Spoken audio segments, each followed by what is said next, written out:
Cristãos, judeus, muçulmanos, afinal, qual a diferença entre eles? Como surgiu essas crenças? Bem, tentarei dar uma breve explicação para entendermos o básico delas. Eu disse o básico.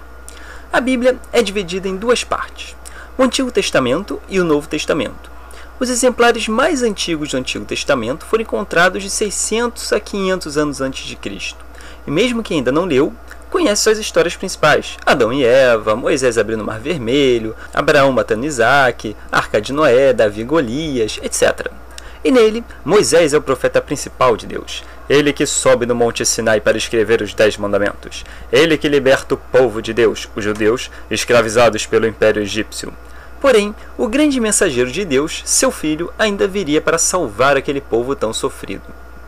Anos depois, em Belém, nasceu um menino judeu chamado Jesus Cristo. Em sua fase adulta, se torna um Messias, de ser filho de Deus, e começa a pregar sua nova doutrina, alegando que a palavra de Deus foi distorcida com o passar do tempo. Enquanto o Antigo Testamento defende o apedrejamento, Jesus defendia aquele que estava sendo apedrejado, dizendo: "Quem nunca errou, que atire a primeira pedra." Sua popularidade foi aumentando cada vez mais, até incomodar o imperador romano Pôncio Pilatos, que o crucificou. Isso só aumentou sua popularidade, ainda mais com o boato de sua possível ressurreição. Suas histórias começaram a ser documentadas 50 anos após a sua morte, se tornando o Novo Testamento, que junto ao Antigo deram origem à Bíblia Sagrada. E assim surgiu o cristianismo, com Jesus sendo filho de Deus. Voltando para a nossa linha do tempo, 600 anos após o nascimento de Cristo, surge uma figura na Arábia Saudita chamada Maomé, ou Mohammed. Comerciante analfabeto, dizia receber mensagens de Deus, alegando que sua palavra foi distorcida com o passar da história e cabia a ele reescrever seus ensinamentos. Maomé reuniu todas as mensagens com cuidado, dando assim origem ao Alcorão, livro sagrado muçulmano. Bem, resumindo, os judeus acreditam que o enviado de Deus ainda está por vir. Os cristãos acreditam que o enviado já veio, que é Jesus. E os muçulmanos acreditam que o enviado também já veio, mas que é Maomé. Os judeus acreditam apenas no Antigo Testamento, que é o famoso Torá.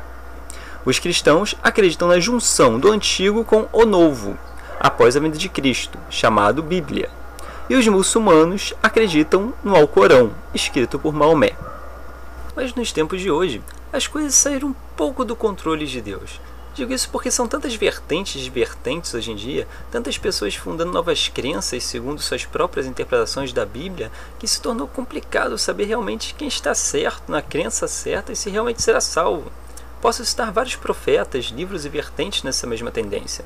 Um profeta em ascensão hoje em dia, por exemplo, é o criador da Igreja de Jesus Cristo dos Santos dos Últimos Dias, os Mormons.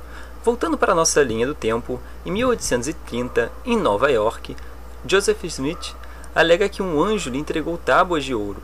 Nela estava a verdadeira palavra de Deus, que, como eu disse, foi distorcida com o passar do tempo pelo homem e cabia a ele propagar a verdadeira palavra. Infelizmente, as tábuas subiram aos céus antes que qualquer um pudesse vê-las ou datá-las, mas Joseph foi rápido e escreveu suas mensagens em um livro, o Livro Sagrado Mormon. Suas mensagens são bem contestadas hoje em dia, como Jesus, após sua morte, ter ido à América pregar entre os maias, incas, astecas, etc.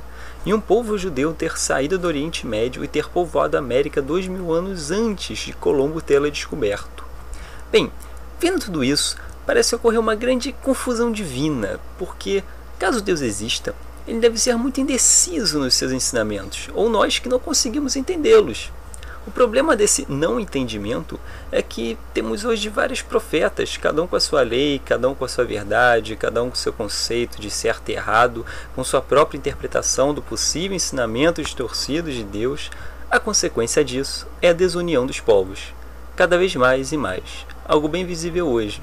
Cada um achando que está com a razão, necessitando converter o outro por meios pacíficos, ou não. Podemos resolver isso de duas formas. Uma, fazendo uma campanha na internet para que Deus apareça e diga a todos o que realmente quer. E a outra, respeitar o próximo, respeitar a crença do próximo, aprender a duvidar de suas verdades, nunca se sinta superior, nunca ter 100% de certeza, e lembre-se que gentileza gera gentileza. Não parece ser difícil. Espero que tenham gostado.